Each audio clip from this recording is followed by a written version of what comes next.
सदैव पूरे सर्व आशा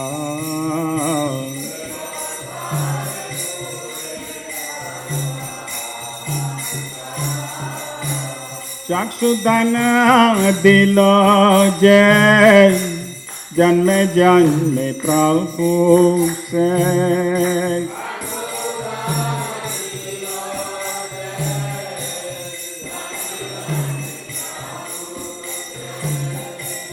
चक्षुधन दिल जय जन्मे जन्मे प्रभु से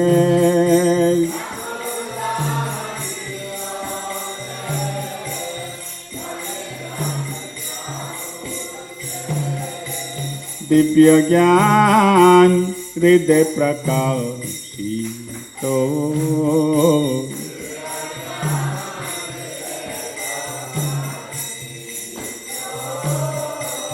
दिव्य ज्ञान हृदय प्रकाशित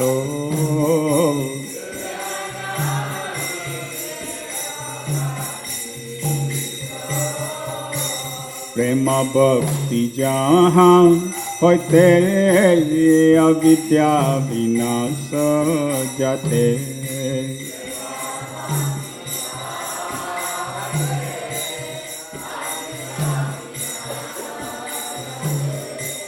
प्रेम भक्ति जहाँ होते अविद्या विनाश जाते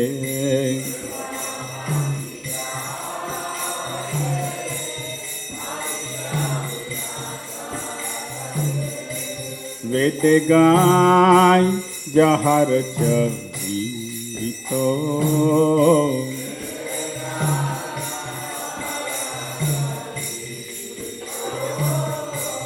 वेद गाय जहर चरितो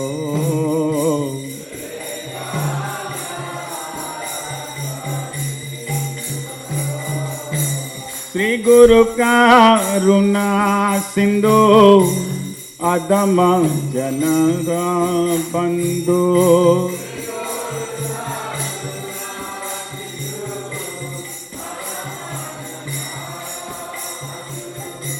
श्री गुरु करुणा सिंधु अदम जनर बंधु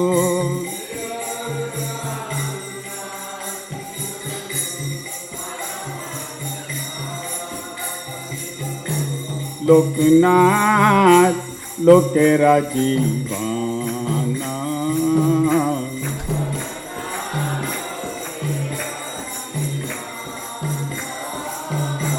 प्रभुपाद लोकेरा जीवाना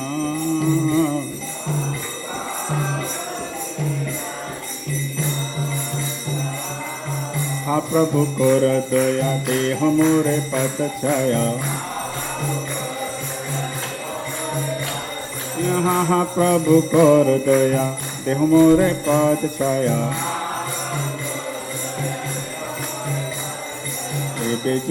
गुरु त्रिभुवन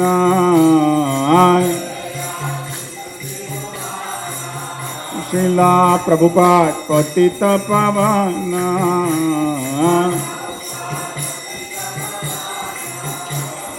दुआ पद लैला शरण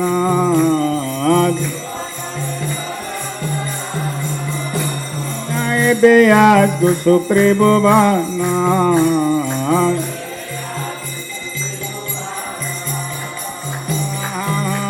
प्रभु कर दया देह मोरे पद छाया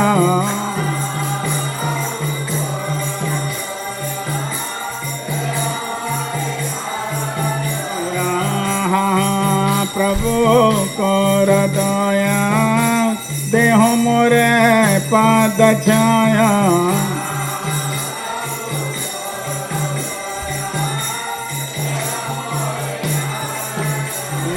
प्रभुपाद पतित पावन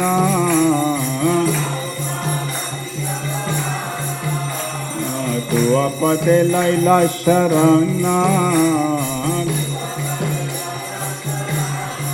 Jaya Prabhupada Prabhupada Jaya Prabhupada Jaya Prabhupada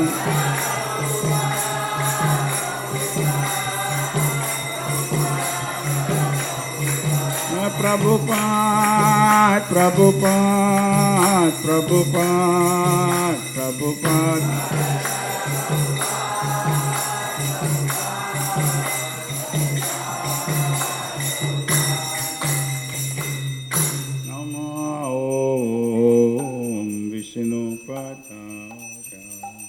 Krishna Pristaya Bhutale Srimate Bhakti Vedanta Swami Nite Namine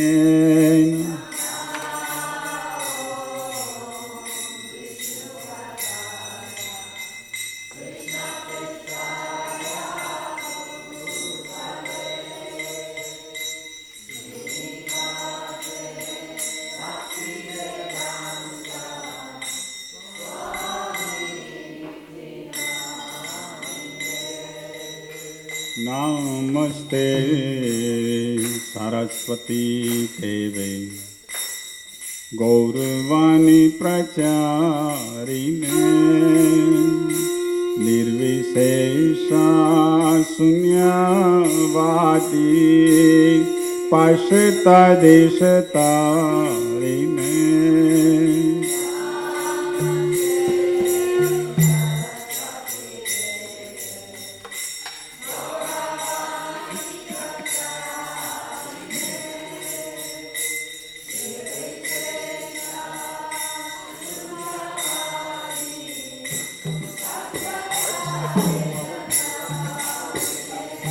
Jai Shri Krishna Chaitanya Prabhu Nityananda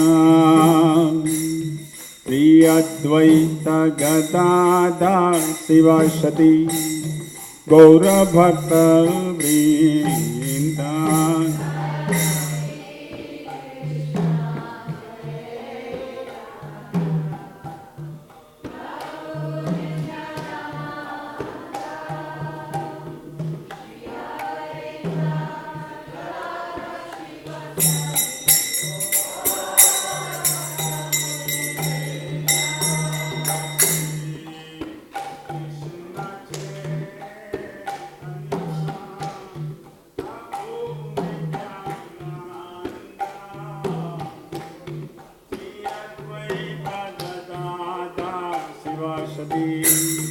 Gaura Bhakta Vrinda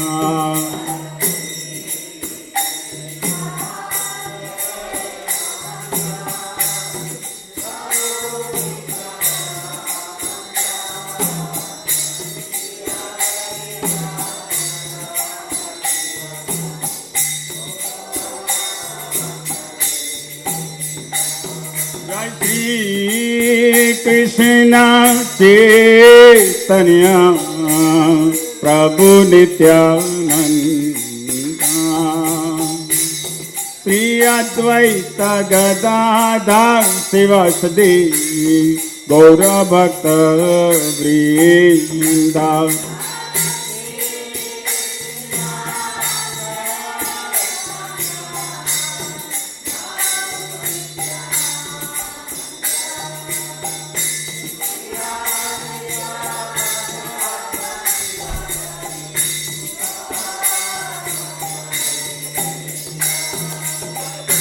Shri Krishna Chaitanya Prabhu Daya Karo More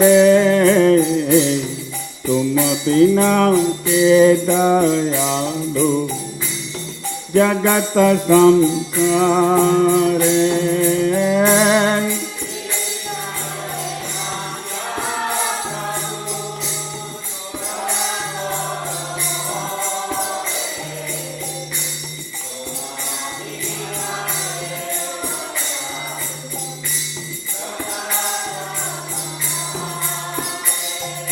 ये पतित पावना हेतु तव अवतार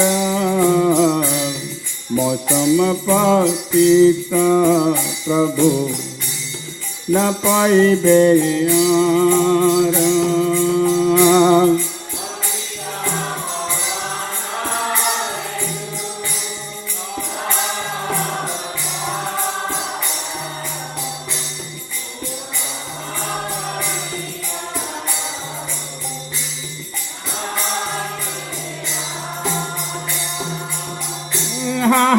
प्रभु नित्यानंद प्रेमानंद सुखी कृपा बोलो कनकोरो आमी बड़ो दुखी।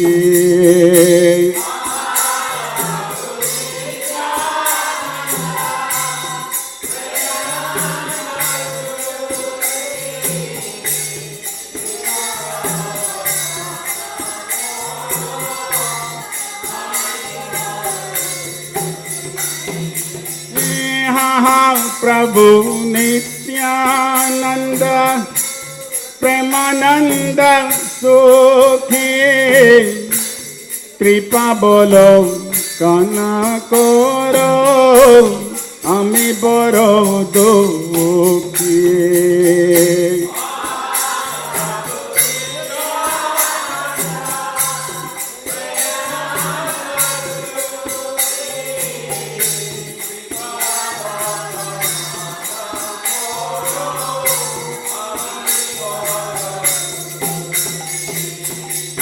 दया करो सीतापति अद्वैत गोसाई तब कृपा बल पाय चैतन्य निताय।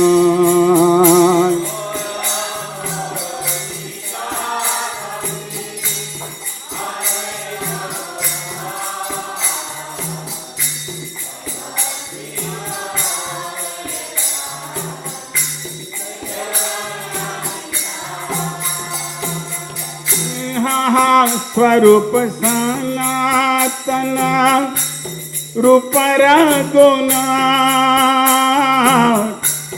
भट जुग श्री जीवा प्रभु लोकनाथ।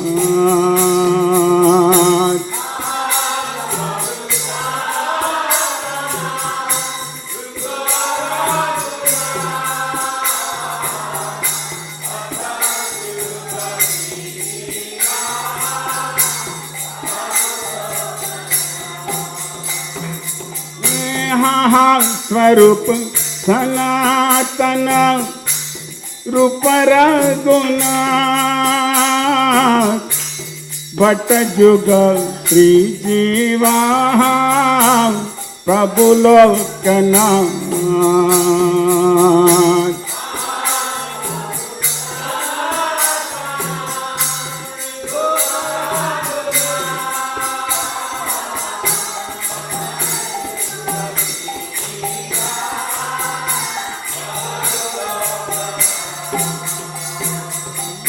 दया करो श्री आचार्य प्रभु श्रीनिवास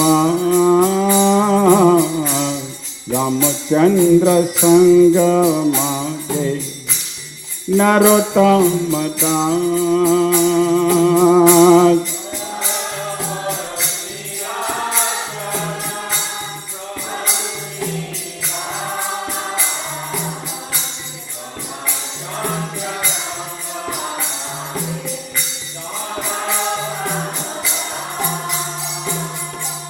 हरे Krishna Krishna Krishna Hare Hare Hare Ram Ram Ram Hare Hare.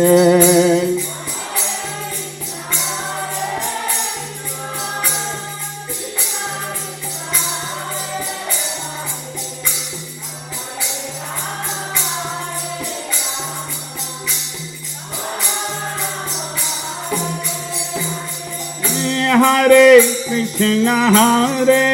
Krishna, Krishna Krishna, Hare Hare, Hare Rama, Rama Rama, Hare Hare.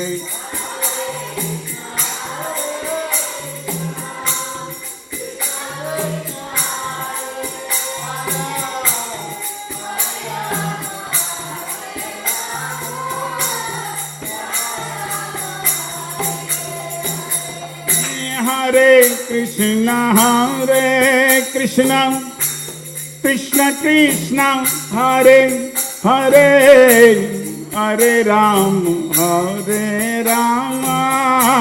Rama Rama, Hare Hare.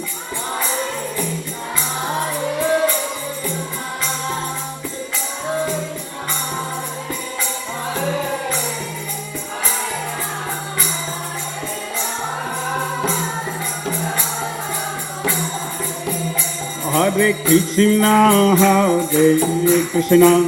Krishna Krishna, Hare Hare, Hare Rama, Rama Rama, Hare Hare.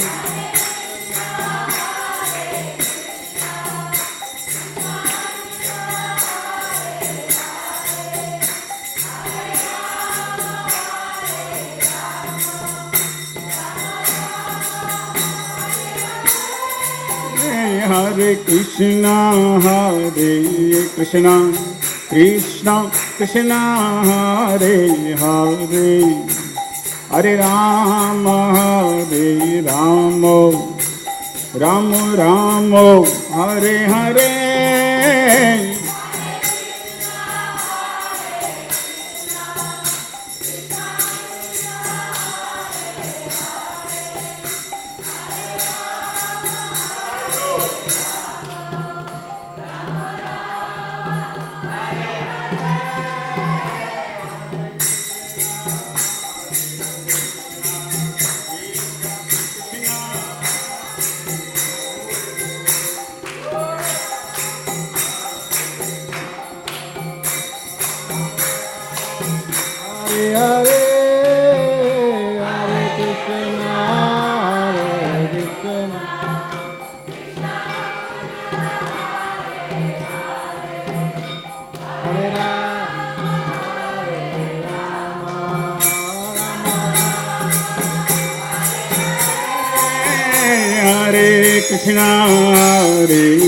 Krishna, Krishna Krishna, Hare Hare, Hare Rama, Rama Rama, Hare Hare.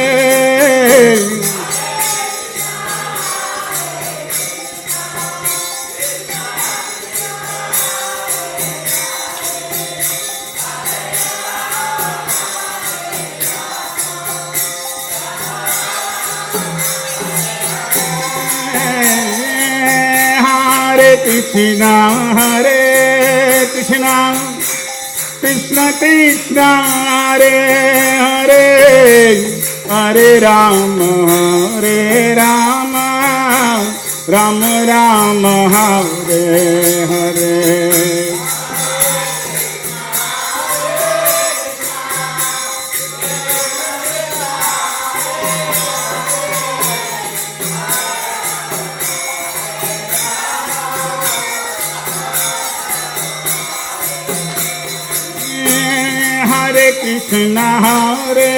Krishna, Krishna Krishna, Hare Hare, Hare Rama,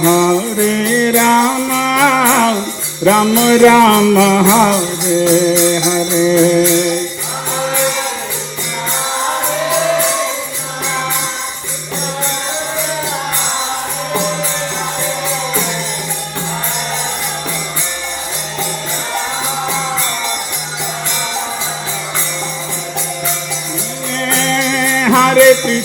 Hare Krishna, Krishna Krishna, Hare Hare, Hare Rama, Ram Ram Hare Hare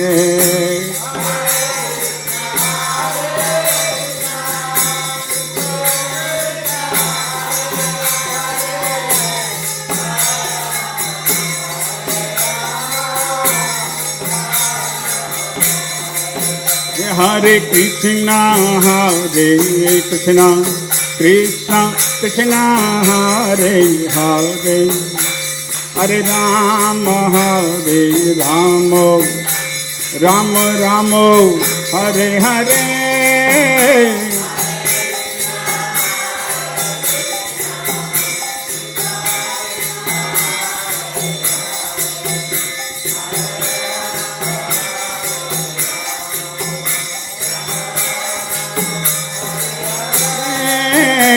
Hare Krishna, Hare Krishna, Krishna Krishna, Hare Hare, Hare Rama, Hare Rama, Rama Rama, Hare Hare.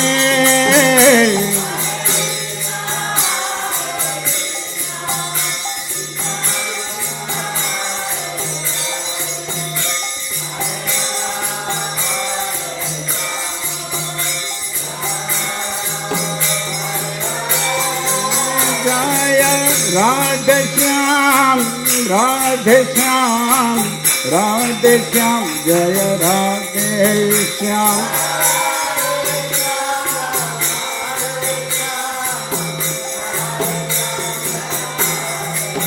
Jaya Krishna Balaram, Krishna Balaram, Krishna Balaram, Jaya Krishna Balaram.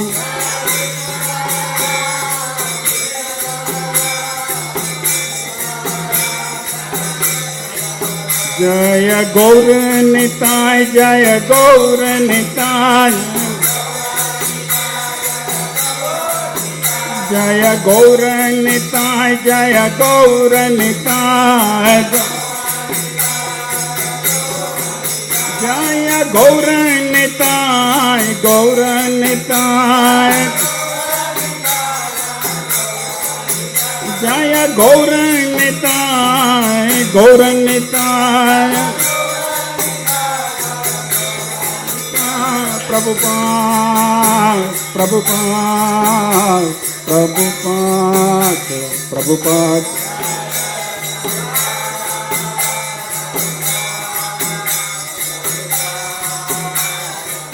Nitai Gaura Haribol, Haribol, Haribol, Nitai Gaura Haribol.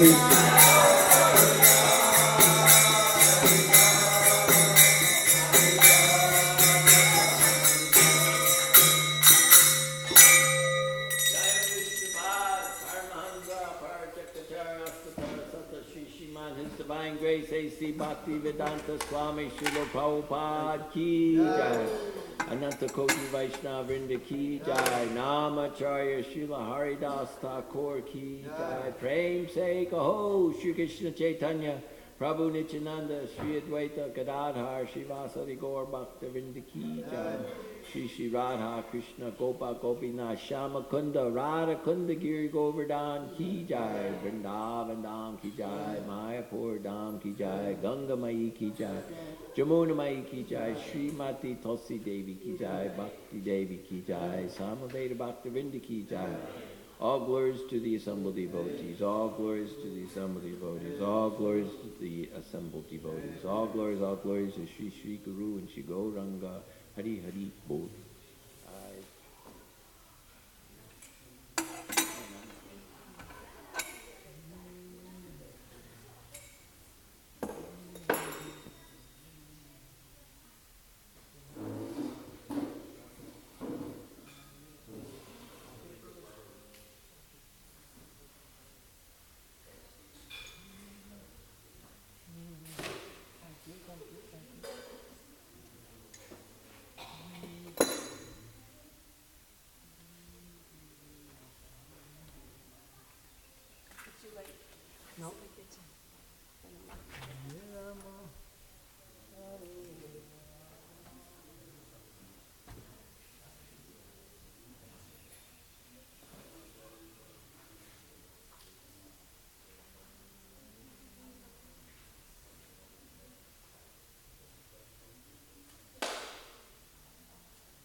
Hare Krishna. So I'm going to read to you a Sankirtan pastime.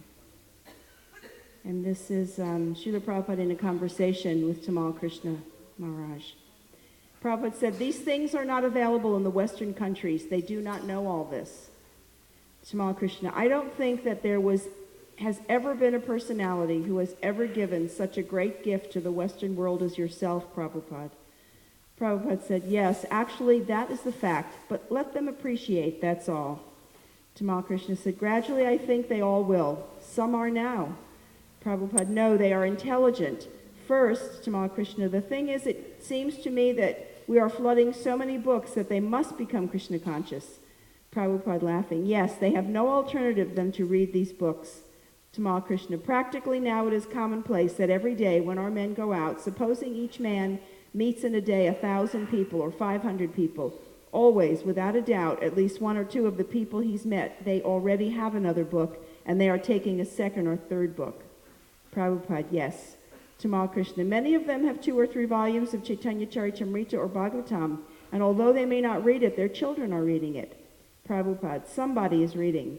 Tamal Krishna, "Oh yes, I made a study. I asked the men in our party when they were all gathered to raise their hand if they had received a book before joining our party, and every single one of them had gotten a book before joining the movement, without exception. They were attracted through reading a book or magazine." Jai Srila Prabhupada Ki Jai. Sri Vrindavan was just telling me yesterday she came a little late to set up the book table at the lobby. On Sundays we have it there, and she said, "Oh, I'm so glad I did it because so many people lined up we had some new people. When they're new, we give them a bookmark, and then they get to take a book from the lobby for free. We give them a book for free to take home. So when they came to get their book, there's certain ones that we give them. So she showed, you can have any one of these, pick which one you'd like. But there was others there, the Hardback Gita, Science of Self-Realization, and they were like, "Well, okay, we'll take this, but I want one of these, and I want one of these." So they were buying the other books as well. The books are so naturally self-attractive. So thank you to Sri Vrindavan for doing that every week, by the way. So tonight is Monday night. B.V. Madhava Maharaj is going to give a class in the temple room at 7 o'clock on the pastimes of Lord Nrsingadev. He's also going to speak tomorrow morning on Nrsinga's appearance day. Also tomorrow we have a full festival. Please check the newsletter and check the website. It's also on the bulletin board. The full day's festival, full morning program. We'll greet the deities at the normal time and Guru Puja, and then we have a class by B.V. Madhava Swami, and then an Abhishek, and then there'll be bhajans in the temple room throughout the day. The Bhakti Kalayam dancers are coming at 5 o'clock, so we have Artik at 4:15 in the afternoon, and then at 5 o'clock these girls will dance in the temple room for the pleasure of the Lord, and everyone can sit here and enjoy that. And then there's a Homa outside at 5:45. We hope most of you will be home from work and can take part in that. Big Kirtan at 6:30 for the Artik, and then a feast at 7. And then later in the evening, Dhruva will show his movie, A Trip to Ahovalam, the movie about finding Lord Nrsingadev's deity there. And that's at 7:30 in the evening. So if you are coming tomorrow, or if you're not coming tomorrow, but you'd like to do some service for Lord Nrsingadev, there's a lot to do. First of all, you can contribute something for the festival. That's always very appreciated. Also, we have a lot of cut up for the feast, and it's a Tuesday, so it's kind of an odd day, and we could use any help we can get. You can come in the morning and cut up in the kitchen. You can actually do some cut up this afternoon if you want. Just let me know. We'd really appreciate it. And we're just mentioning again that we're looking for a new driver for Food for Life, where we deliver meals to homebound people. We've been doing it for a couple of years. Nrsingatirtha has been very steady at it, and he's got to go away for 2 months, so we're looking for someone to replace him.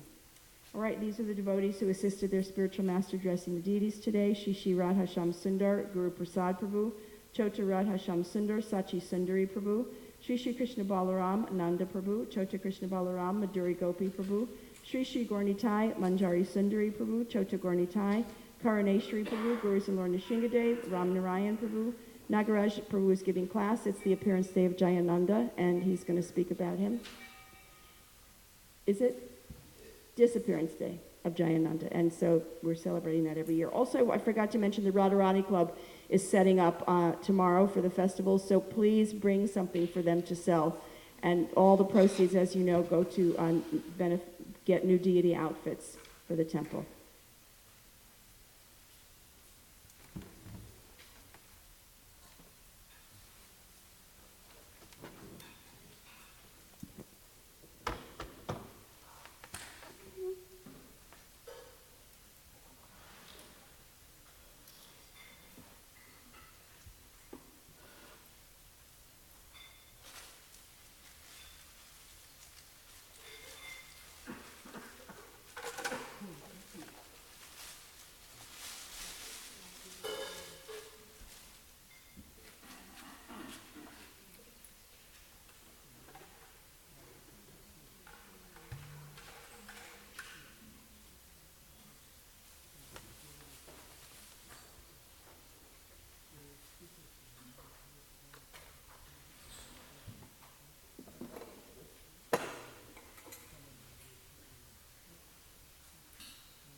Anilo Premadhana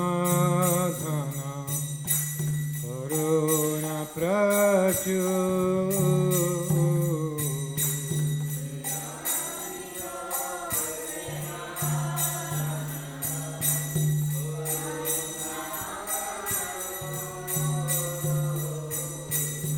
Anilo Premadhana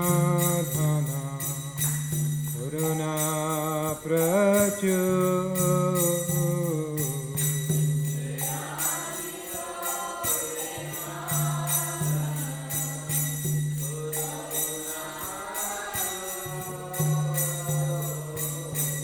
Ina Prabhu Kota Gila Acharya Thakur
Kale kota gela gorana tara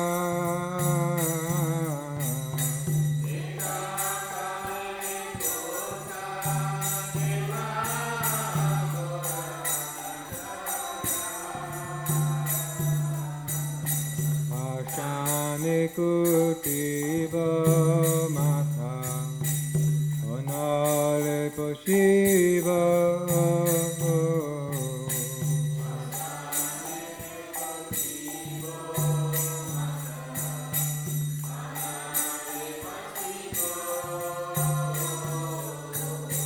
Goranga gonera nidhi kota gile pavo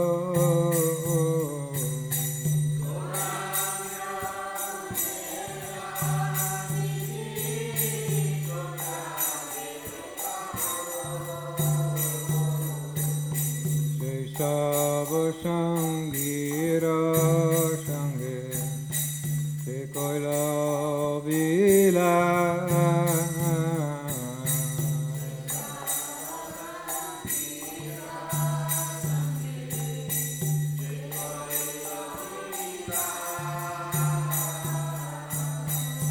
Tangana Paya Kande Narotamoda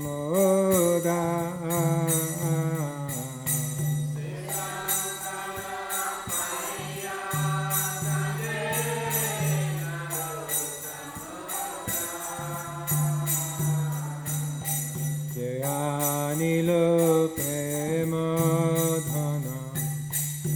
Koruna Prachu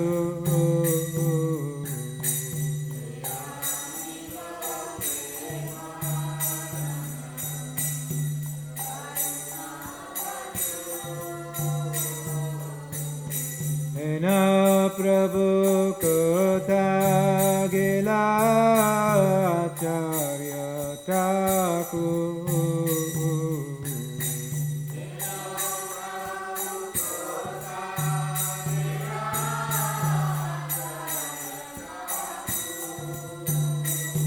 Jaya Vaishnava Thakur, Jaya Vaishnava Thakur, Jaya Vaishnava Thakur, Jaya Vaishnava Thakur.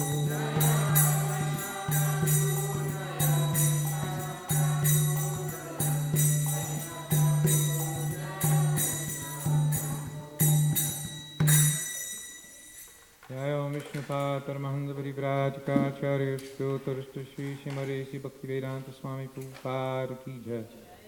Jaya Om Vishnupada Paramahanda Parivrajakacharya Shtotarashta Shri Shrimad Bhaktisiddhanta Saraswati Goswami Maharaj Prabhupada Ki Jai. Ananta Koti Vaishnava Vrinda Ki Jai. Namacharya Shri Haridas Thakur Ki Jai. Prem Se Kaho Shri Krishna Chaitanya Prabhu Nityananda Shri Advaita Gadadhar Shivasari Gaura Bhakta Vrinda Ki Jai. Shri Shri Radha Krishna Gopa Gopinath Shyam Kunda Radha Kund Giri Gopadana Ki Jai. Shri Vrindavan Dham Ki Jai. Mayapur Dham Ki Jai. Jagannath Puri Dham Ki Jai. Shri Jagannath Baladev Subhadra Maharani Ki Jai. Ananta Koti Vaishnava Vrinda Ki Jai. Nitai Gaur Premanande Hari Hari Bol Samaveta Bhakta Vrinda Ki Jai. All glories to the assembled devotees, all glories to the assembled devotees, all glories to the assembled devotees. Sriman Jayananda Thakur Ki Jai.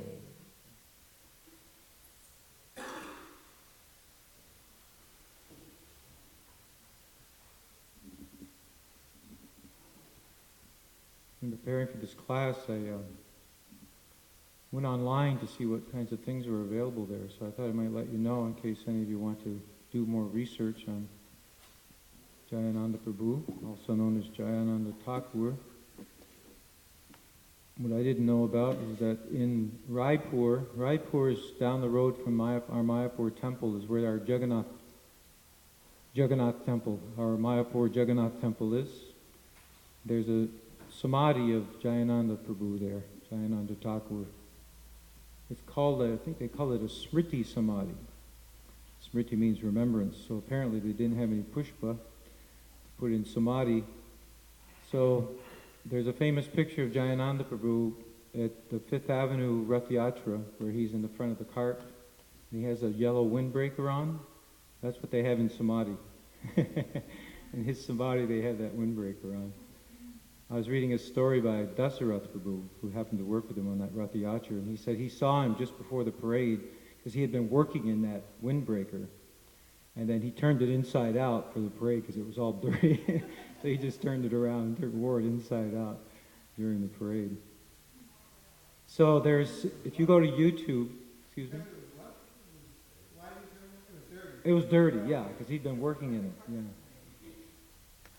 I heard it was cold that year in New York. The festival took place in June, I guess, July, something. It was in the summer.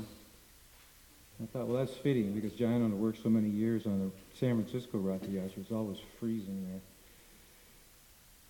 So, that you can see there's a video actually on YouTube. There's a few things. If you go on YouTube and put in his name, you'll find things. Somebody put together a 30-minute video. And it's mostly just music in the background and stills and video footage put together, collage. And then the soundtrack is mostly a Kirtan by Vishnu Jan Swami. But there are also excerpts from a lecture. There's one lecture recorded of Jayananda Prabhu.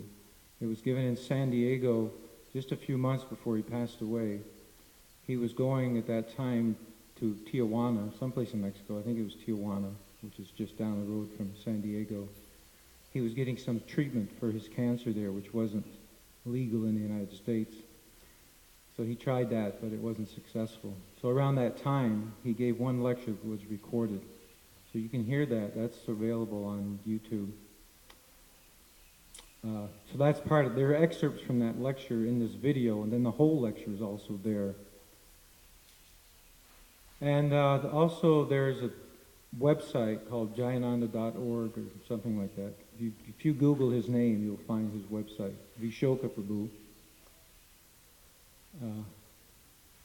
Have put together a website, and Vishoka has also written 2 books, I think, on Jayananda Prabhu. And parts of one of those books is online. Several chapters from one of those books is available there, so you can just read it online. So there's more information available. So Jayananda was a great soul. Somehow, by the inconceivable mercy of the Lord, I was able to get his association, his friendship. I can call him a friend because he was a friend to all. I don't think anyone ever thought of Jayananda Prabhu as anybody had dislike of him. I never met anybody like that. He attracted all different kinds of people. When I first went to the temple, I joined the temple just a few weeks before the 1974 Rath Yatra in San Francisco. I didn't join, but that was the first time I went to the temple. Immediately I took up Krishna consciousness, so I was going to the temple on the weekends. So Jayananda Prabhu naturally was building the Rath Yatra cart, as he did every year. He had done since 1967, so this was 1974. He was still doing it. And it was a huge task back then, in the early days, to put together the carts. He would store parts of them, but a lot of it had to be built from scratch every year. But he would find a vacant lot somewhere, and he would rent the lot somewhere fairly close to Golden Gate Park. And he would spend months there working on the carts, building the carts, and other things having to do with Rath Yatra. He was organizing the whole thing, getting the permits and so on, planning. It's a lot that goes into. That was a big festival, especially back in those days. San Francisco Rath Yatra, of course, it was the first Rath Yatra. That whole pastime is quite incredible, actually, when you think of it, how Lord Jagannath appeared there. And Prabhupada called it New Jagannath Puri, and had the first Rath Yatra there. What a tremendous thing, actually, when you think of it, introducing Rath Yatra to the Western world. And Jayananda Prabhu, of course, was instrumental in that. I was going to pass, there's a couple of letters referring to Jayananda, one written to Jayananda Prabhu and one written to Rameshwar about Jayananda's passing, which Keshava went to print out. I'm having printer problems. But in one of those letters, Prabhupada says that Krishna has given you a suitable place for your service. So I always think, well, he's probably putting together a Rath Yatra cart somewhere in Lord Jagannath's eternal Leela. So anyway, every year he would put together the carts. A lot of work, took months. He would recruit a motley crew of people off the streets or anywhere, engage all kinds of people. So I was one of those derelicts also that he brought in to work. I was coming on the weekends, so they were engaging me. I think I took some days off too. So I was working with Jayananda Prabhu right away. In my early days of Krishna consciousness, I was able to get his association. And even before I went to the temple, the first time I went to the temple, or the second time, the second weekend, I guess, I was getting to know people a little bit. And the devotees were talking about Jayananda Prabhu because he wasn't there at that time. Because Jayananda's service was whatever needed to be done. That was his service. So at that time, he was, actually it was odd because it was Rath Yatra time, but in any case, he was out collecting money. He sold spiritual sky incense. He was a traveling spiritual sky incense salesman. And he had accounts in stores, head shops, I suppose, all over the West Coast. I think as far as Denver and all the way west from there, I think. He had a whole circuit that he would go on, and he would deliver the incense, services, accounts, get new orders, and so on. So he wasn't there the first time I went to the temple. But devotees were talking about him. I didn't know what time the feast was. I had gotten a reservoir of pleasure and said there was a Sunday feast, and it gave the location, so I drove from Sacramento. But I got there around noon, and the feast wasn't until 4 or 5 o'clock. So I spent several hours with Keshava Bharati Prabhu and other nice devotees, getting the basics of Krishna consciousness, and also devotees were mentioning Jayananda Prabhu, because he was so loved. He was like the father of the temple. He was the grand old man. He was born in 1939, so he was 35 years old at that time. I was 23, and most of the devotees were most of us were in our mid-20s. But he was definitely like the father figure for the temple, and devotees would always speak so lovingly about him. And he himself also, he loved the devotees so much. Even when he was traveling sometimes on these trips, he would write letters to the temple. And I remember seeing one of them. He was glorifying this devotee, that devotee, for their service. When you think about different qualities of devotees, one thing that really, of course, he had so many wonderful qualities. He was a Vaishnava, so he had many wonderful qualities. But one of them that really stands out for me was how he would always glorify devotees, and he loved to serve the devotees. And he would never listen to criticism. It was something that you would see. It was very obvious. Some devotees sometimes standing around in a group talking about this or that, and if any kind of negative talk about a devotee would come up, he would just walk away, actually. I saw him do that. He just wouldn't listen to any criticism of devotees. So he was so inspiring and so inspired himself. When I was working with him on the Rath Yatra, we would drive around here and there. One thing about Jayananda Prabhu, also a great quality of his, was he was a real tightwad, in the good sense. He didn't want to spend money. He hated to spend money. He would even sometimes do what was later known as midnight Sankirtan, which means reclaiming Krishna's property. Basically, it appeared to be abandoned. I heard in the 76 Rath Yatra in New York, it was where they set up the carts, built the carts, there was near an old railroad yard. So there was a lot of old railroad tracks and ties and all kinds of things hanging around there, just basically sort of abandoned. So he had devotees going there at night and picking up what they needed to put the carts together. In fact, someone said the axles were old railroad ties at New York carts. So in any case, he never liked to spend money. He never spent any money on himself. He always wore whatever was there. In fact, I don't remember ever seeing him in a kurta. He always just usually had some sports shirt on or a t-shirt on or something. There's a picture of him pulling the cart. That was his post, actually. Of course, he built the carts, and he always steered Lord Jagannath's cart for many years. That in itself is glorious. We have that picture, Lord Jagannath, and at his lotus feet is Jayananda Prabhu. So there's a picture of him, and he has like some Mexican shirt with some embroidery on the cuffs. That's a typical kind of thing, just whatever was there. And there's a story actually where he got caught shoplifting one time at a thrift shop of all places, and he had to go to court. And then the judge asked him, "Why did you do it?" And then he just started preaching to the judge, and the judge just let him off because he was like, "Oh, I don't want to spend Krishna's money," That was his attitude. Never wanted to spend whatever he could get for free. That was the best thing. So he always tried to get things free, and when I would go around with him, I would see he would always try to get people to give him things at a deep discount or get things free, especially produce, vegetables, and prasad, boga. He had some connections at the wholesale produce market in San Francisco, where the retailers go to buy their vegetables and fruit. So he had different people there would give him free things, or he would go around and look for whatever was basically edible, take it back to the temple and cut out the bad parts. And there was one person especially, his business, the name of this person was Banana King Louie. That was the name of his business, Banana King Louie. So he was a friend. all these people years later, devotees, but spoke to some of these people. They would remember them. Later, I worked on Rath Yatra for a few years. I was one of the main organizers of the festival, and I would go to meet some of these same people, and they would remember him and speak highly of him.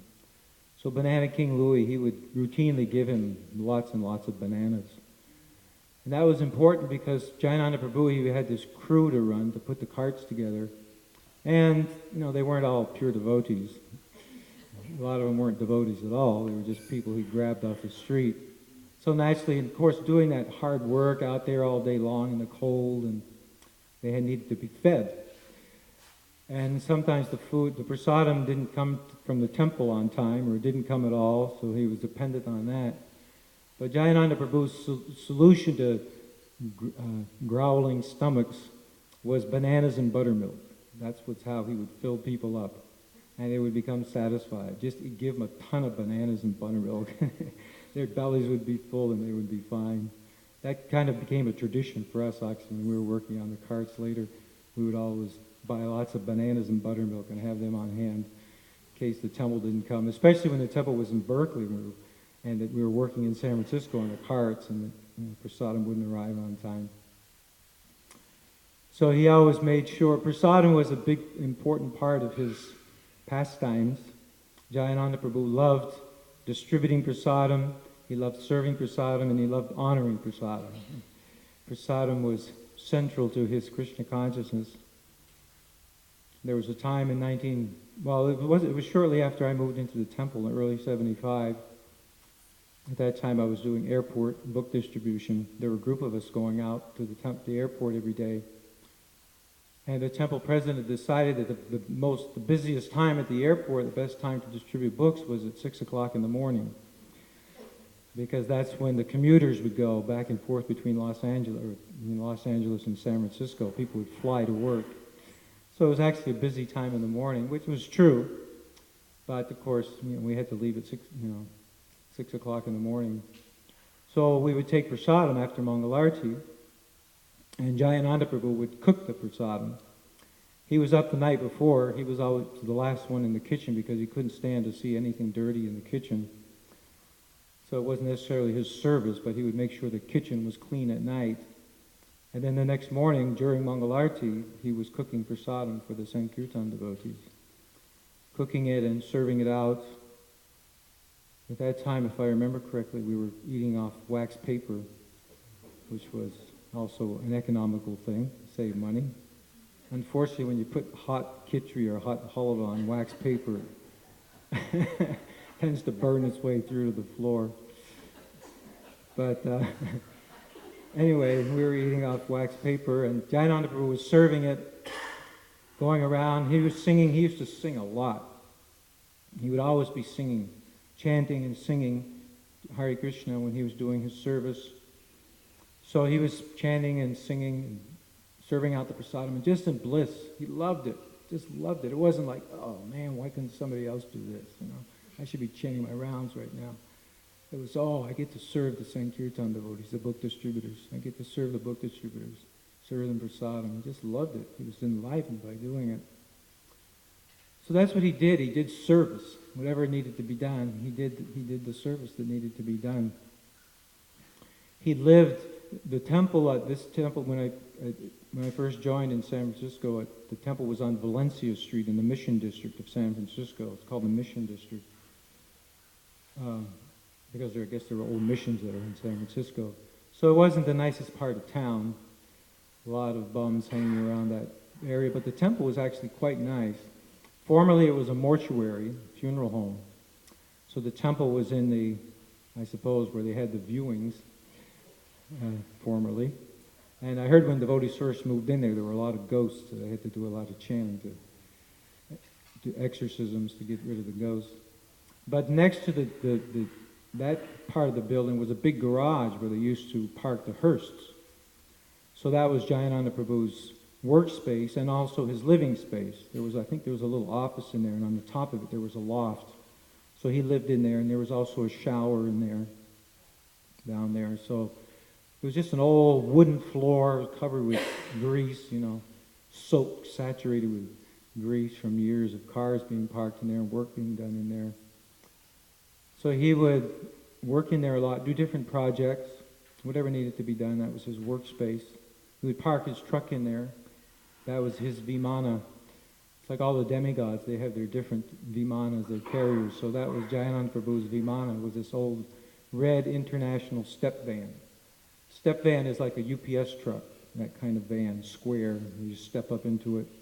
I think it was smaller. It wasn't as big as a UPS truck. It was smaller.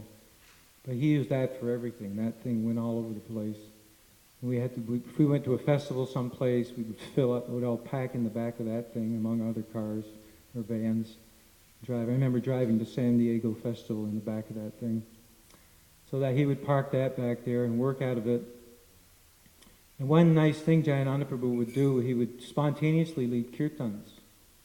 Just like if you were working, you had a group of people working on some project, then he would just say, let's have kirtan, or he would just start one. And then we would just grab whatever was available, buckets and wrenches and whatever noisemakers were available, percussion instruments, and have a kirtan. And I specifically remember some of these in that garage where we worked, going around in circles and banging and singing. And Jayananda Prabhu was tall, he's quite tall. I don't know how tall he was, 6'2", maybe in that range, I suppose. And well built. Actually, that reminds me now, I wanted Madan Mohan to play a little clip. Maybe you can do that now. Get a little bit of an image of Jayananda Prabhu. This is just 30 seconds, but if you want to put that on.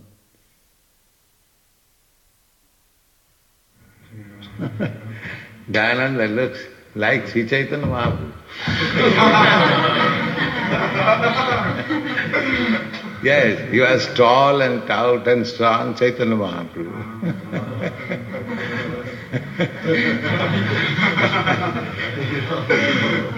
Yes, very good.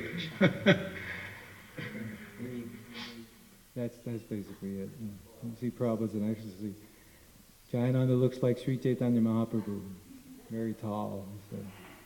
There's another one, similar, just a short clip like that, where he says, "Oh, I was just thinking of Jayananda Prabhu, and now he has come." So, of course, Prabhupada had great love for Jayananda Prabhu, and Jayananda Prabhu had great love for him. So he was tall, and he used to lead kirtan. We loved it when he led kirtans. He would take out during the day with whoever was hanging around, or doing service at the temple, or hanging around the temple. Sometimes he would take us out for kirtan. We would go to Fisherman's Wharf. Fisherman's Wharf is a tourist area in San Francisco, down in the dock area. And one of the specialties of Fisherman's Wharf is seafood.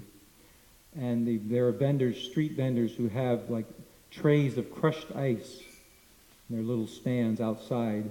And then sitting on top of these trays of crushed ice or crabs and lobster or whatever, dead sea animals. And sometimes when we would go there, we used to distribute books there also, and they would sometimes throw ice at us. But when Jayananda would lead us in kirtan, they would smile at him and wave at him. Although I heard one time there's a story that somebody threw some bunch of ice in front of us, and he said, "Oh, thank you for cleaning the way for us, cleaning the sidewalk for us." So there was one kirtan, we used to, years later, those of us who knew him in San Francisco, then it was the Berkeley Temple, we used to sing this kirtan in his honor. This was a classic kirtan I don't know if he invented it or he picked it up from somewhere, but devotees used to sometimes sort of make up kirtans back in those days. So this was his kirtan. It would go something like this. Hari Hari Bol, Hari Hari Bol, Jai Srila Prabhupada, Hari Hari Bol. And then he would vary the Jai Srila Prabhupada part. Something would be Hari Hari Bol, Hari Hari Bol, Jai Radha Krishna, Hari Hari Bol. Or he would just, whatever came to mind, he would sing it. So there was one line that we particularly liked was Hari Hari Bol, Hari Hari Bol, dancing just like peacocks, Hari Hari Bol. So we would sometimes sing that in his honor in the old days. So he was so attractive. One time the temple president organized a gathering, just like we have our annual picnic. So we went out on a picnic to some campground. There was a lake there or a river, someplace to swim, and then around it were all these campsites. So we swam for a while, and then Jayananda Prabhu would let Kirtan, so we went on the road all around through all these campsites. We were making a circuit, went around a couple of times, and the second time we went around, we were chanting, and some guy comes running out of his Winnebago or whatever it was he was camping in, and we stopped, and he came up, and he went right up to Jayananda Prabhu. Somehow Jayananda was leading, I guess. Somehow he knew he was the leader. And the man was thinking, at first I heard, he said, I was sleeping, and I thought, what's this noise going on? He said, when you came around this time, I saw, oh, look at this, how nice these people look. What are they singing out here? So he had a watermelon in his hand. He said, I felt like I had to give you something. So he handed Jayananda a watermelon. So that was typical of the kind of things that people just wanted to give him things.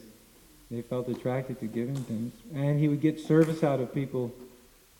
In working on the rock carts, one of the things about the carts at that time, they had these huge wooden wheels. They weighed a ton. There's a picture of about 9 people trying to lift, because they were laying down flat to get it to stand up. So they were really hard to work with, really heavy. So Jayananda Prabhu had this idea to make spoke wheels out of metal. So he wrote a letter to Prabhupada, and Prabhupada didn't actually like the idea. But the letter, as far as I understand, the letter came too late. So Jayananda Prabhu actually made the wheels, went ahead and made the wheels. In fact, I think that's one of those letters of Prabhupada said, this is your American disease, you always want to change things. So he had the wheels made, and the way he had them made was he found, or Krishna sent him someone, as he would, he sent him a welder. He needed somebody to weld, and he didn't know how to weld. So he needed a welder, and Krishna sent him a welder. It was just some karmi, beer-drinking, cigarette-smoking guy who spent several months, I think he was probably living there with Jayananda Prabhu in that garage. And in fact, Jayananda Prabhu was giving him a little money here and there, and kind of knew what he was doing with the money, going out and buying beer or something with it. But he engaged him, and he built these spoked wheels. So by the time Rath Yatra came around, there were only Jagannath and Baladevs were done. The Subhadras still had the wooden wheels. So they put them on the carts, and the festival, Prabhupada arrived. This was 1975. Prabhupada came in 74, so I was able to see him right away, my early days in Krishna consciousness. And then he came again in 75 for the Rath Yatra. So in that Rath Yatra, the carts had their new wheels, new spoke wheels. But unfortunately, they hadn't been made strong enough, so they flattened out between every spoke. So instead of having round wheels, we had octagons or decagons or whatever they were. So just as they were moving, boom, boom, boom, boom, boom, boom, boom, the whole way. Jagannath and Baladev, the pujaris had to hold the deities. But Prabhupada was on Subhadra's cart, and he had smooth sailing the whole way because her wheels hadn't been changed. So Jayananda didn't go back to the wooden wheels. He figured out how to fix those and reinforce those, and now all the carts have spoke wheels, which are much easier to work with. So actually, I wanted to read, this is the letter. We read a portion of it this morning. There are actually, 2 letters. This first one was written to Jayananda Prabhu, and the other one is written to Rameshwar Prabhu. So this is after his passing. Now, of course, Jayananda Prabhu passed away in May 1977, and which, of course, was just a few months before Srila Prabhupada himself passed away from this world. So Prabhupada wrote to him, I'm feeling very intensely your separation. In 1967, you joined me in San Francisco. You were driving my car and chanting Hare Krishna. You were the first man to give me some contribution, $5,000 for printing my Bhagavad Gita. After that, you have rendered very favorable service to Krishna in different ways. I so hope at the time of your death you were remembering Krishna, and as such you have been promoted to the eternal association of Krishna. So then Prabhupada just gives some philosophy about if you weren't, then you may have gone to the heavenly planets. So I'm just going to skip that. Actually, he says, as you were hearing Krishna Kirtan, I am sure you were directly promoted to Krishna Loka. Krishna has done a great favor to you not to continue your diseased body and has given you a suitable place for your service. Thank you very much. 5th May 1977. So it must have been right after Jayananda passed away. And then this is on the 11th of May to Rameshwar. Jayananda's death is glorious. It is very good that he had stated, what is the use of such a useless body? Better to give it up. He has left his body very wonderfully, and he has been transferred to Vaikuntha. I have already sent a condolence letter for publication and back to Godhead. Everyone should follow the example of Jayananda. I am very proud that I had such a nice disciple. If possible, Jayananda's picture should be hung in the rut of Lord Jagannath, and in all our temples a day may be set aside for holding a festival in his honor, just as we do on the disappearance day of other great Vaishnavas. So when Jayananda Prabhu came to Krishna consciousness, he was driving a taxi, and he asked Prabhupada if he should just stop his work and move into the temple. And Prabhupada said, no, continue your work and give contributions to the temple. So he was basically supporting the temple with his taxi service. So he was driving Prabhupada around, which means he was driving him in his taxi. And Prabhupada noted at one point, I'm not sure if it was when Prabhupada arrived in New York for the 76th Rath Yatra, then Jayananda Prabhu was driving the car, picking him up. In fact, Prabhupada asked, he was in the back seat, said, who's driving? And somebody there said, Jayananda. And Prabhupada said, oh, I remember Jayananda. And then it may have been, there are letters, I think, a few letters to Jayananda Prabhu where Prabhupada says, I remember you were driving me and you were always chanting Hare Krishna. Okay, and also at one point, Jayananda Prabhu wrote to Prabhupada and asked me if it was all right to be chanted. And I don't know if he was asking about japa or just about chanting, but Prabhupada said, yes, chant all the time when you're driving. And he used to do that. He would sing and chant when he was driving. Of course, constantly he was chanting Hare Krishna. So Prabhupada appreciated that. And Jayananda was driving him, chanting as he was driving him around. And there was something here that I read that made me think of.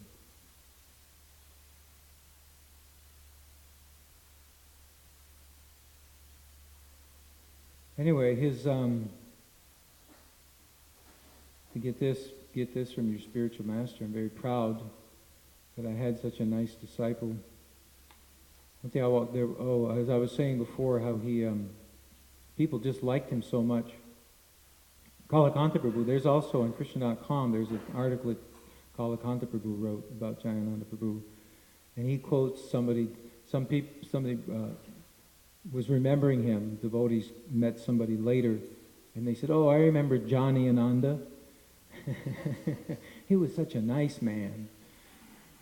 And there's another story, I think Keshava tells, that maybe it's in Kalakanta Prabhu's article, where he said he was with Keshava. He said, Keshava, come on, I want you to meet some of my friends. So he brought him into a bar in San Francisco. And everybody said, hey, Jayananda, hey, all these drunks in the middle of the day hanging around in a bar. So Jayananda, hey, how you doing? And Jayananda, here's some prasadam for you fellas. And he gave them all prasadam. So the kind of people that, smell and just most people don't want to have anything to do with. He was definitely Jagaya Madhai. He delivered many Jagais and Madhais. That's how you get the mercy of the Lord. He wasn't, that was his nature. He was so humble. Even I remember very early in the movement, devotees used to say, because I remember when I first joined, you read books and you hear about pure devotee, pure devotee, pure devotee, and you ask, well, are there any pure devotees around? And I remember devotees would say, Jayananda's a pure devotee. And I remember hearing that Tamal Krishna Maharaj, who was respected then, way back then, he was one of the leaders in our movement, and he used to say that Jayananda Prabhu is the most advanced devotee in our movement. But he didn't, Prabhupada said he could take sannyas, but he didn't take sannyas. He was never interested in having any position. There was a time actually in Berkeley, just around the time we moved from San Francisco to Berkeley, around early summer of 1975, just like a month or two before the Rath Yatra. And around that time, there was a little bit of problem in the temple where there was starting to be a little rift between the temple president's followers and followers of another devotee who had a little charisma. And they kind of had different ways of doing things. So, and the temple president was also, he had a bad back at that time, so he was missing the temple a lot. I think he's even spent some time in the hospital. So anyway, there was some management problem. So the GBC's solution was to make 3 temple presidents. These 2 devotees and Jayananda Prabhu as the buffer, the mediator between those 2, the triumvirate we had there for a time. But it didn't really last very long because it really wasn't Jayananda Prabhu's nature to be in a management position, so that kind of died out. And in 1975, after the Rath Yatra, we had our Akrura Leela. Tamal Krishna Maharaj was our Akrura because he came and took Jayananda Prabhu away from us. I remember we were all standing in the lobby of the Berkeley Temple and saying our goodbyes to Jayananda Prabhu, and we really didn't want to see him go. He had been the heart and soul of the temple for so many years. But he left. In fact, I heard that there was some rumor that the temple president was trying to get him married again. He was actually married, although I don't think I ever actually saw his wife. I don't know if it was much of a marriage, that he never had any children. But from time to time, because, there were always ladies who needed husbands, so even Jayananda would get asked sometimes, so Tamal Krishna wasn't having any of that, among other people. So he joined the Radha Damodar party. So there are devotees who know him from that time, and they know him in New York also. And we saw him one more time. The Radha Damodar party came through San Francisco, and we were able to see him again. And I think I may have seen him also in San Francisco later. But it was just so nice to have that impression in my early days of Krishna consciousness, to see someone who just his service was Prabhupada, serving Prabhupada. When I was driving him around, one of the things I noted about, well, actually there were a couple of things, that because he didn't like to spend money, he would spend all my money. I would come for the Sunday, and they always needed something for the Sunday feast, so, hey, Bhakta Norm, you got any, we need to buy this or that. So actually, I got the idea that I would just bring as much money as I wanted to spend whenever I went to the temple on Sundays. But I also remember that when he would talk about Prabhupada, how he would glorify Prabhupada and what Prabhupada had done and how Prabhupada had saved him. He had gotten some personal association with Prabhupada in Seattle, and he talked about the time he had been with Prabhupada in Seattle. So, of course, and he was a completely surrendered soul. That was, to put it in a nutshell, he was just surrendered and worked tirelessly. One amazing thing about this last Rath Yatra, he was already sick then at that time, and he was showing symptoms when he was working on the Rath. In fact, when I met him in 1974, he was talking about already his body, he was feeling, like a lack of energy, right? He was saying, I don't know if I'm going to be able to keep doing this. Maybe I'll just start supervising. But with the crew he had, he was always hands-on. He couldn't just supervise. And in New York Rath Yatra, also they wanted him to just supervise because he was starting to get sick. He had big lumps under his armpits. He had lymphoma. And on his legs, so he was probably in extreme pain. He was having trouble walking. So the devotees wanted him to just sit at the side. They gave him like a raised platform, and he was supposed to, dictate from up there. But, he would do that for 2 minutes, and he would just get down and grab a hammer or something and show him how to do it. But he was sick, and he was actually having a hard time walking even at that time. But you see that picture of him dancing in front of the Rath cart. He's dancing the whole way. Arm raised in the air, looks like a completely energetic 20-year-old, but his body's completely falling apart at that time. So, but of course that was his crowning moment. How wonderful was that? It was 10 years, this was the 10-year anniversary of ISKCON was that year, 1976. So Prabhupada was coming for Rath Yatra down 5th Avenue, 10 years after ISKCON had been incorporated on 26th 2nd Avenue. So what a glorious event it was. So obviously Jayananda Prabhu wasn't going to miss that. there he was in front of Lord Jagannath, his eternal position, driving Lord Jagannath's cart down Fifth Avenue. As Prabhupada said, the most important street in the most important city in the world. Lord Jagannath was there, and Jayananda Prabhu was there serving in his eternal position at his lotus feet. Srila Jayananda Thakur ki jai. So does anybody have anything they can add? I don't know if none of his associates were here. Oh, Madan Mohan, he was there in those days. I just remember one thing that I was thinking of is that he had one request. Prabhupada once said, to give him a benediction, what would you like? And he said that he wanted to leave his body before Prabhupada left his. Mm-hmm. And it was actually, as you pointed out, it was a very similar time. And in that letter, the paragraph that you didn't read, it's actually a little different than our general understanding, isn't it? Because it says, generally when you go to heaven, it's too nice there, and you come back down here in order to, you probably know the verse, the denizens of heaven want to come to this planet. But it said if you had any material desire, you would fulfill it, and then you would go back to Godhead.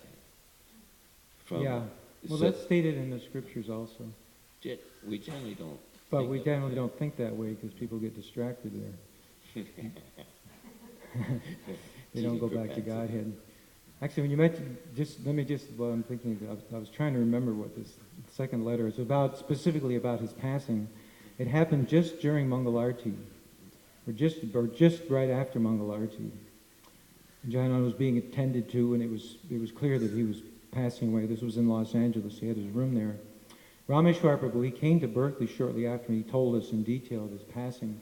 But a couple of things I remember was there was a point where it was difficult to leave this world, and he could see that he was sort of struggling with that, and Rameshwar Prabhu was screaming Hare Krishna in his ear. There was no way he wasn't hearing Hare Krishna because he was screaming Hare Krishna in his ear. Other devotees were chanting. And just after he passed away, the devotee brought, without knowing that he had passed away, was coming actually at that time with a garland from Lord Jagannath. And just after he passed away, Lord Jagannath's garland was there to present to him, give to his body, just after his passing. So another sign from the Lord, just like we know, Lord Jagannath gave his garland to Bhaktisiddhanta Saraswati Thakur. And we have other pastimes of the Lord giving the garland. Krishnadas Kaviraj Goswami, the deity, is giving the garland. So Jagannath sending his garland just at the time of his passing. So certainly a glorious sign, auspicious sign.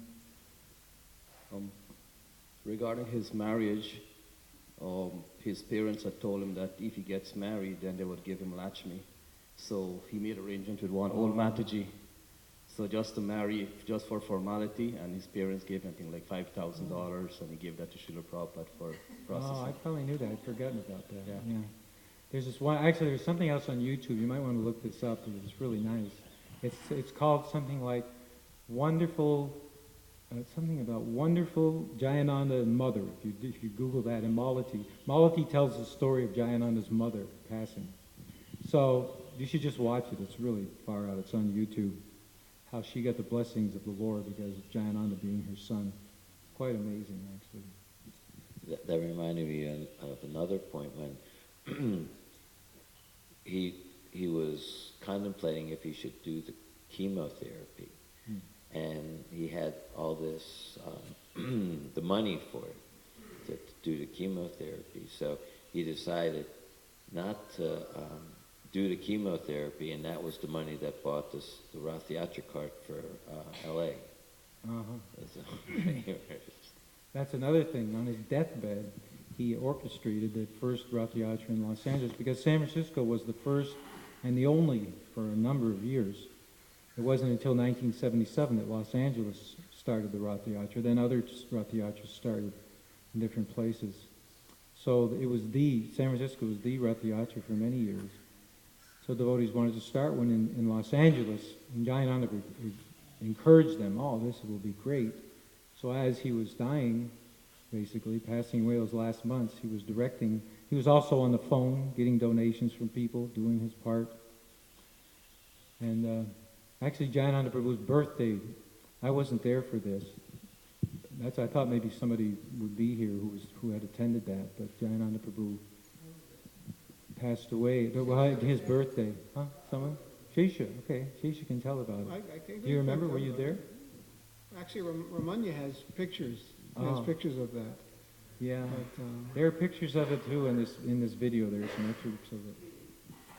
yeah, he came out in a wheelchair, and they had built a cake for him because they were building the carts in that lot that's Right still next there, to the temple. Next to the temple, and so he came out in a wheelchair, and there was a cake made in the shape of a Rath Yatra cart.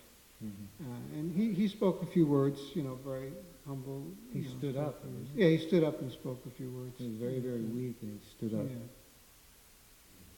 Well, Ramanya has pictures of him, actually. He was there. Ramanya was there also. So. He had written to Prabhupada a letter mentioning that he decided not to do any further treatment, and the response was the one that... That's why Prabhupada's mentioning it here. Yeah. He says, what is the use? Because that was the same thing that he said, what is the use of this, maintaining this material? He used a couple adjectives explaining about his bodily existence. Krishna Kesava? Oh, okay. In Laguna, we weren't allowed to have Sunday feasts at that time because of our zoning restrictions, because the temple was in a house, so we would go up to Los Angeles for the Sunday feast. And one of the joys, I was brand new, but the devotees, the whole way up to LA, every Sunday, they'd be talking about Jayananda Prabhu. And he was in the wheelchair, but he would be out and about, like you said, supervising the Rath Yatra carts and like that. And it was, like you said, I didn't have his personal association like you had, but just the devotees have so much love and respect and appreciation for him that it was contagious. So it's like, who is this person? It was almost, some of the devotees offered obeisances to him when they would see him. There was just this spontaneous respect and love. And it was also interesting because he was so genuinely humble, and yet he had the foresight or the vision or the inspiration from the Lord in the heart that he also requested all of his personal effects to be sold, auctioned off, not just given away, but auctioned to raise further money for Lord Jagannath. And that was always like an interesting thing to me, that he, so humble, and yet, and that auction raised a lot of money, his personal deities and his shoes, and quite a lot of the devotees of Laguna ended up with his Mahaprasadam and still being worshipped to this day.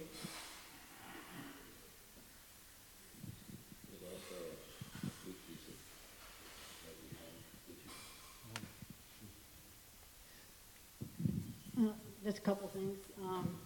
I saw him for the first time in San Francisco, pretty new devotee, and by just seeing him for a very short while, he became my role model, and I always thought very highly of him. And I was cooking for Lord Jagannath on the Rath Yatra day, a special feast upstairs in the funeral parlor place, and he had at the top of the stairs, he had a room, and one time I heard him, he was, I guess, had an argument with his wife and kind of slammed the door. So I guess that didn't work out very well. But he came in one time and said, my people, they were building the cart, and he goes, my guys are hungry, they got to eat something. And so he got a big big huge wok, and put about 10 pounds of butter in it, and a little bit of farina, and made this peanut butter halva that was just like, a puddle of butter about an inch thick on top. And I was just like, my mouth dropped open, And then another time, actually, when he was traveling with Radhamar program, I was up in Portland. He came, and I recorded his lecture. And actually, I had recorded it on a cassette tape of Srila Prabhupada, my mistake, over Prabhupada. And I lent it to somebody, and I never got it back. But it was a really nice class. And I remember one part, It was about the creation, about Lord Brahma and all the complicated, how confusing it is, hard to follow it. And then I just remember him after he read the purport, he said, well, I don't know too much about this stuff, but he says, about austerity, he goes, all I know is that when I go in there in that shower and I look at the hot water and I look at the cold water, he says, that's enough austerity for me.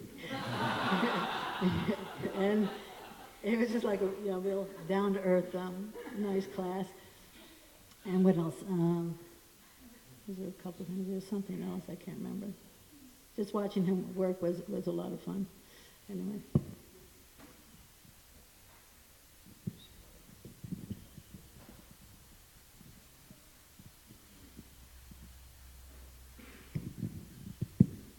Radhanath Maharaj last year was giving some touching details about the stealing of, from the shop. He was quoting Kalakanta Prabhu, and he said, the devotees gave him money to go and buy pants and shirt and whatever else he needs, and they also sent a devotee with him to the store. And so when he went in there, he saw the things that he wanted, but he just can't see himself buying it. So he told the devotee, what should we do? Should I take it? So the devotee, of course, didn't respond. So anyway, he decided to take it. So when he went going out, the security guard caught him. And so then when he went to the court, the judge said, why did you steal? So then he explained, he said, all this money that's coming into the temple, it's meant for the liberation of all these people. That all these people, we need to teach them Krishna consciousness and how they can go back to the kingdom of God. And I can't see myself spending this money on myself. This money is meant for others. And when he explained his thing like that, the security guard was also there, and he started to cry. And the judge also began to cry. And then the security guard said, Your Honor, I will pay for the pans or whatever it was.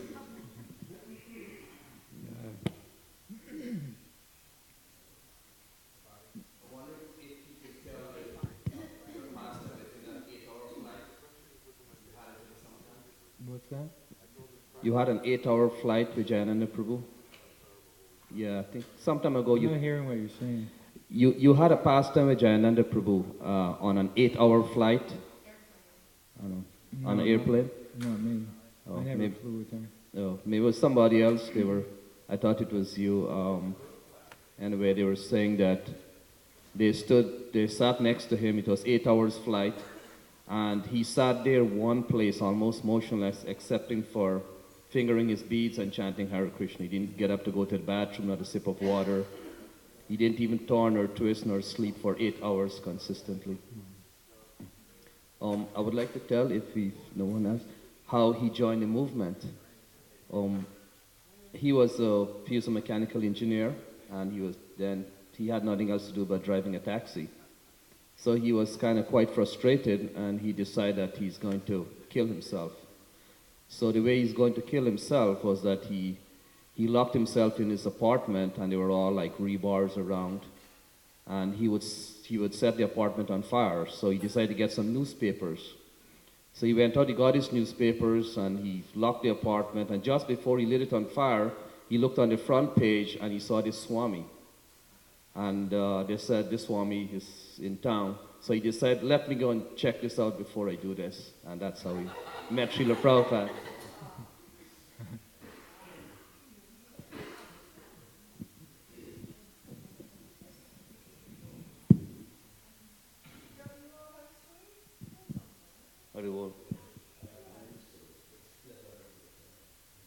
I just wanted to, I was remembering also right now Pundarik Prabhu, who's my uncle when I served in New Talavan. I didn't know anything about Jayananda Prabhu, and when he was teaching me how to go and buy boga, he told me the glories of Jayananda Prabhu, and he told me you have always make sure you bring some Mahaprasada for the people who sells the boga. And he was always glorifying Jayananda Prabhu, and he told me that Actually, my Guru Maharaj also he says that one of the things that impressed him more about Jayananda Prabhu is that he wouldn't even think twice about who he gives the mercy of Krishna. Like he will give the mercy of Krishna to the lowest of one time, like, he did a Kirtan and, he was walking with the servants of Yamaraj around him because he was all drunkards and all these people, dressed in rags, but they were all chanting Hare Krishna. So like Jayananda Prabhu was like always thinking about, the worst people to save, he was going for those ones. So that's one of the things that I remember about Jayananda Prabhu. Someone, who was it? Mahamaya Prabhu?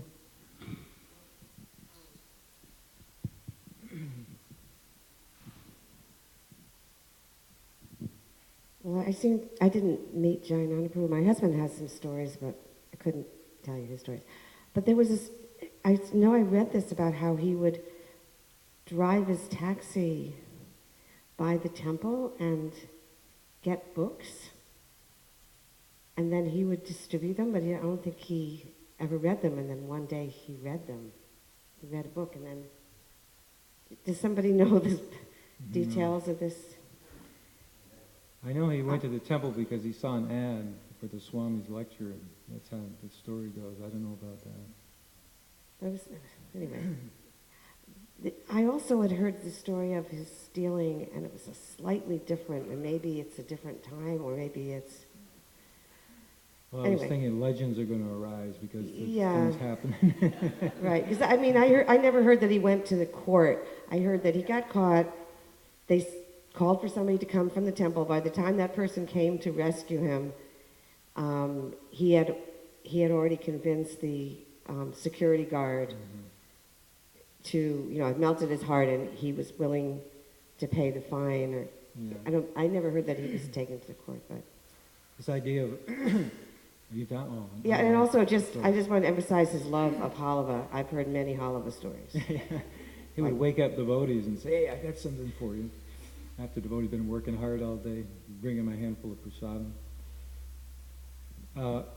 Distributing prasadam, it became I worked on Rath Yatra after him, and also the first Washington, D.C. Rath Yatra. I was one of the organizers of that.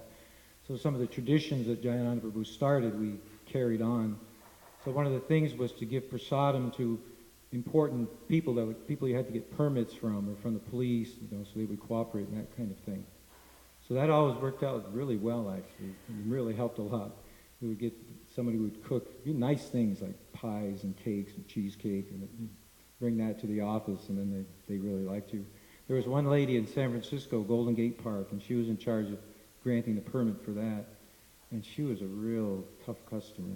She was intimidating and not a happy lady, not the kind of person you'd like to deal with. But Jayananda won her heart over time, at least. Because I remember going there and having to get a permit from her, and she remembered him fondly. Even her rusty heart was changed by his association. Isn't this connection? I'll mention something that happened later. This was in Washington. We had given cheesecakes out to different people. Like there's the Capitol Police and the Park Police and a bunch of different police in Washington, D.C. So one of these agencies, after the festival, we got a call from one of them, and they said, you gave us one of these cheesecakes, and we've been trying to find where you got this thing. Where did this come from? We had given it to them in a box, and it had some address on it in Utah. And they said, we called this company in Utah and asked them if we could buy it. It was just some box hanging around the temple. But Padma Malini actually was the person. She had made the cheesecake, and I don't know, maybe we made them another one. They liked it so much. They were calling Utah to get it. I had some small pastimes with Jayananda. I think it was about 74 or so. I went from Denver to San Francisco, Rath Yatra, and I was there at Mangartik. And before Mangartik, Jayananda came in and whispered something to the temple president. The temple president said, well, you can have... Hold the mic. He said, well, you can have whatever you want. He says, I'll take this half of the temple room.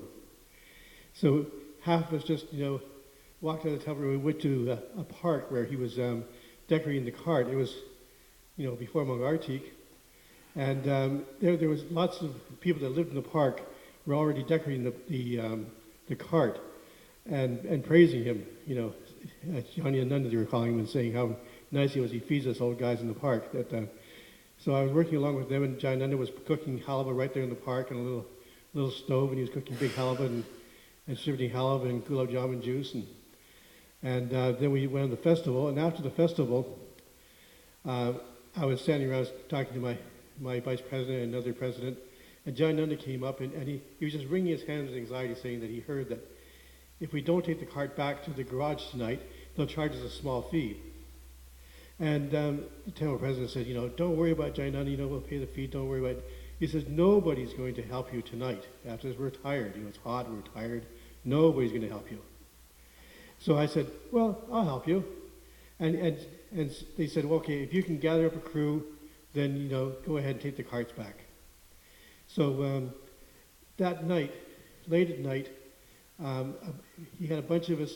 We were pulling the empty 3 Rath Yatra carts back across the city late at night, and all night long until Mangartik, we were pulling the empty carts back, and he was going between each cart having kirtans, and he was carrying around a bucket of gulab jamun juice and cups. And I had such a good time with that I told my fellow president that make sure I do that next year. And so next year I also did that. Late at night, all night long, we pulled the carts across the city in the dark. And also at that time, I remember that I'd seen him the next day or so. He was underneath the car. And he was lying on his back underneath the car. He had a big crowd of non-devotees around. He was preaching to them from underneath the car. And then when he saw me, he said, "Hey, we got all this prasadam, and I know some hungry people that will go out and distribute it." So he took all this extra Rath Yatra prasadam, and he mixed it all up and heated it. He dumped it all together, and he stirred it all together in big pans, and we took it to Fisherman's Wharf. And all these old drunken sailors knew him down there, and they all lined up and we distributed prasadam to them. Actually, he used to regularly do that after the Sunday feast, take all the leftover prasadam and take it out, and give it to people, to the bums mostly.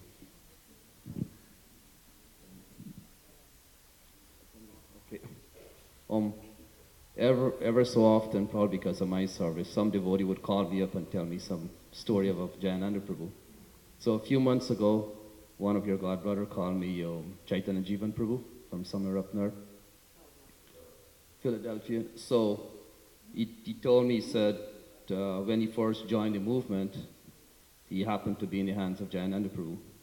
So one day, Srila Prabhupada was coming to that temple. So just before Srila Prabhupada to arrive, Jayananda Prabhu told him, he said, just come out, let's go and start working on the Rath Yatra cart. So he said, yes, I'll do that, but if you can give me a few moments, let me offer obeisances to Srila Prabhupada first. And he said, Jayananda Prabhu told him something that shocked his heart from then. He said, real obeisances to the spiritual master is serving his instructions. So right away, he didn't wait, he just got up and he went to Jayananda Prabhu. Yeah, often when Prabhupada would arrive, Jayananda Prabhu would be somewhere else doing he'd be working on the Rath Yatra cart.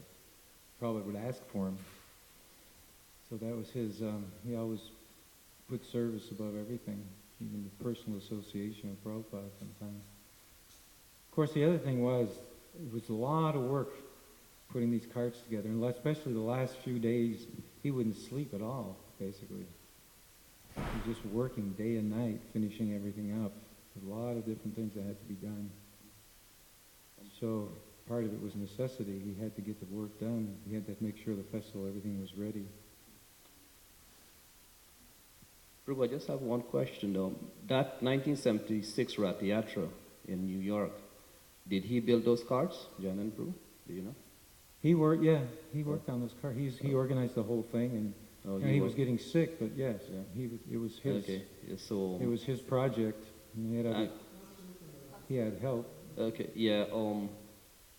So we have that Subhadra Devi cart here in our community, And I was told that's the only cart that Srila Prabhupada sat on that existed in North America today. Oh. So we have that in Alachua. Yeah. Hare Krishna. It used to take us 10 men 2 days to put together, and I heard that was the smallest of the three. So, because it was so difficult that now we decided to make these other carts that we can put it together in like 3 or 4 hours. Actually, Devi Deva Prabhu, who did Rath Yatras for many years, kind of started the traveling Rath Yatra cart program. He tells about how he actually spent some time with Jayananda Prabhu around that time. He was sent there from Canada. He was from Canada because they were going to do a festival. And Jayananda had the idea back then that we have carts that you can disassemble and put them on the back of a truck and take them to another place, and we can have festivals all over the place. So, in fact, they did, I forget how many, Devi Deva Prabhu did something like 90 festivals, I think, something like that, he said. And the seed was really planted by Jayananda Prabhu during those days before he passed away in Los Angeles. So, even after his passing, he inspired so many festivals. So that's how you have to think, that line from Prabhupada's letter, Krishna has given you a suitable place for your service. So, you really think it has something to do with Rath Yatra. Yeah. There's a famous story that many people tell. I heard it from Bhisma myself even a couple of times, that when Hansarupa was driving him around, in fact, they found in New York some railway ties at the railway company that were being neglected. So he said, we'll use these for building the Rath Yatra cart, this lot, and these railway ties. And that Bhisma was living there at the time, just sleeping out in the lot, and he would help him for many weeks. They were building the Rath Yatra cart, and Jayananda would bring prasadam over and feed him all the time. One day, lunch was late, and he was saying that, I'm not going to work, I'm hungry, you should bring me some Mahaprasadam. And Jayananda said, you want Mahaprasadam? He took a big fingerful of the axle grease. He said, this is Mahaprasadam. He ate it. And Bhisma said that after that he just shut up. He didn't say anything again to him ever again. He just knew this guy was really serious.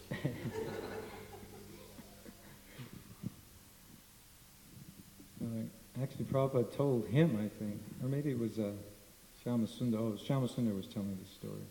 And very early, Prabhupada said that the carts were non-different from the deity. So Jayananda Prabhu obviously had that vision too. When you're building the Rath cart, it's Lord Jagannath's paraphernalia, so it's Balaram, Lord Jagannath's cart, Lord Jagannath's carrier. So the cart is also worshipable. All right, let's stop here. Shri Jayananda Thakur ki jai.